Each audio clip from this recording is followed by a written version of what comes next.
Dungeon Masters, how much of your world building do your players actually learn and internalize? I'm talking politics, lore and history, geography, NPCs, all the stuff you work so hard to create in order to flesh out the world around them. I polled over 3,600 DMs on Twitter with this question, and more than half of you think your players retain less than 50% of all the lore you create. Yikes. Now, I know this is subjective. This is based on DM perception, not actual player knowledge. And I don't think that not memorizing lore about a fictional world makes for bad players. It's hard enough to learn that stuff in real life. But the point stands that a lot of DMs feel like their world building is being wasted, or worry that their players aren't truly invested in their world. If that's you, then I have a great trick to share. In fact, this trick is so effective at getting players invested in your world that multiple DMs actually brought it up in their responses to that Twitter poll. The trick? Just let them do it. Now, I don't mean you should let the players create the entire world, although honestly, depending on your table, that could totally work. I just mean that when the players get to be involved in the creation of the world, even to a small degree, there are tons of benefits. They care more. We naturally feel more emotionally invested in things that we had a hand in creating. They retain more. Players will find it easier to remember the details of something that they helped invent. It creates variety. No matter how creative we are, we each come to the table with our own interests, perspectives, and assumptions. The more people that are involved in the creation of a world, the more originality and variety that world has. And it helps the DM. World building is time consuming, and the larger your world, the harder it is to cover every part of it.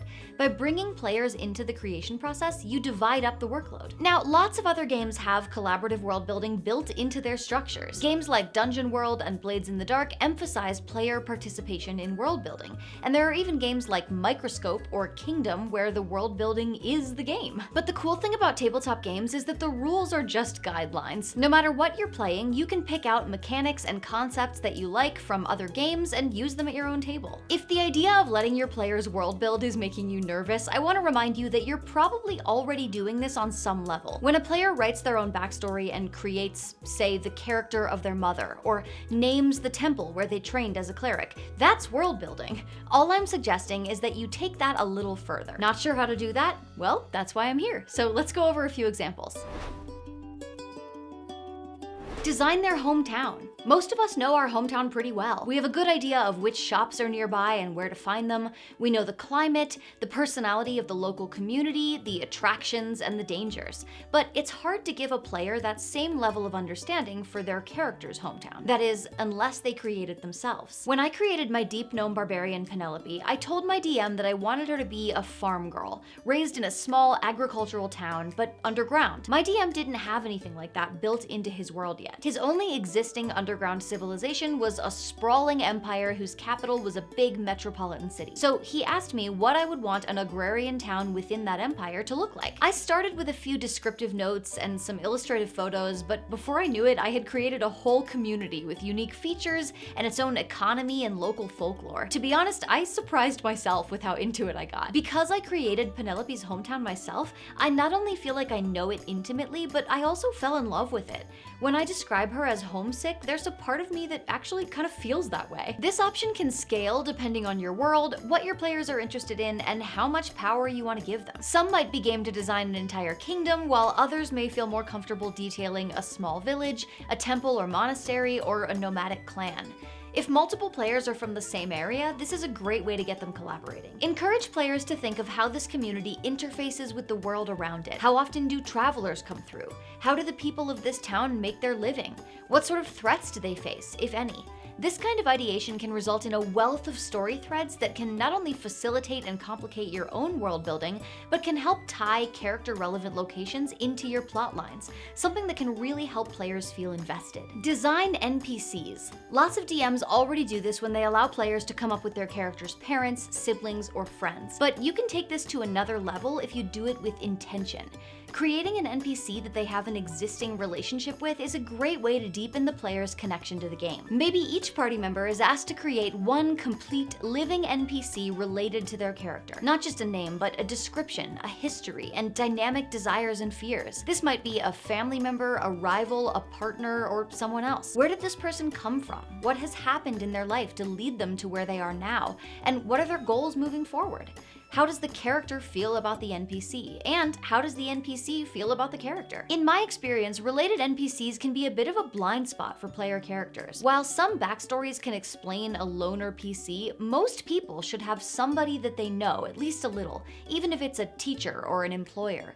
Prompting players to think about these relationships can connect their character to the world and give in-game goals and consequences more weight. Or, to take this in a more lighthearted direction, let players create shopkeepers, quest givers, and other low-stakes NPCs. If every player creates a shopkeeper NPC, you've basically filled out a whole town market. Players might enjoy collaborating to come up with an NPC too. This could lead to some silly characters, but that can be fun.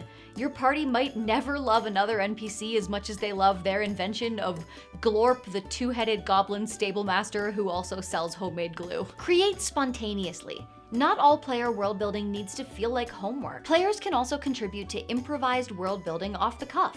This is fairly common, and at some tables it might already be the norm, but if it's not part of the culture at your table yet, you can certainly introduce it. Instead of describing 10 shops, most of which your players will never visit, try asking them what kind of shop they're looking for. A bookstore? Sure, describe it. You can still retain control over things like what items are in stock, how much they cost, and how the shopkeeper feels about the party. But letting players invent the shop can be a fun way to bring them into the creation process. Now, this is a tactic that really requires the DM to relinquish some control, but you don't have to give players complete freedom with these spontaneous inventions either. I once saw someone on Reddit suggest using rolls to confirm or deny this kind of off-the-cuff creation. Instead of a player rolling a nature check to see if a plant is poisonous, they might confidently state, "This plant is poisonous." Then they roll nature to determine whether or not their claim is backed up by real knowledge. If they roll a 3, they have no idea if it's poisonous. But if they roll a 19, their claim was correct, and this plant is now canonically poisonous, even if you didn't originally intend it to be. Session 0. This refers to the time you spend with players before you actually start playing the game. It's a great time to set expectations and boundaries and discuss what you're all looking for from a game. Some people build characters together during Session 0. Often, the DM uses this time to provide information on the world where the campaign is going to take place. But if you want to bring players into your world building, this can be a great time to do it. Reading stories online of how other people do collaborative world building, I heard some great descriptions of DMs working with players to invent countries and histories, and even draw maps together during Session 0. This can look like anything from a roundtable brainstorming session to passing a sheet of paper around the table, each person adding a river or mountain or city and naming it in turn. Since this is all taking place before the game starts, this can do the double duty of not just making world building easier for you, but also showing you firsthand what sort of game your players are interested in. If you would have designed a grim dark world torn by war and famine, but your players seem more interested in creating charming little agricultural towns and elegant elven cities, that's useful information. These are just a few ideas for how you can include players in your world building. Pretty much anything you come up with as a DM could include player participation, depending on your table and what you and your party will enjoy. But if you're worried about the negative impact this might have on your game, I get it. Metagaming, breaking immersion, cheating, letting players into the world building process can come with some risks. No matter if they're inventing shopkeepers or entire countries, collaborative world building will not work without the information in part 2 of this video, right after the break. Oh, how I wish I could go to the D&D game tonight, but that's impossible. Nothing is impossible when you have a fairy godmother. Of course you'll go to the D&D game. But godmother, look at me. I'm so unprepared. You're right. Your world building information is so disorganized, there's no way you could run a game. But I can fix that. Is that a pumpkin? Not anymore. Blorbity, blobbity, blorp. Sorry, it's copyrighted. World Anvil?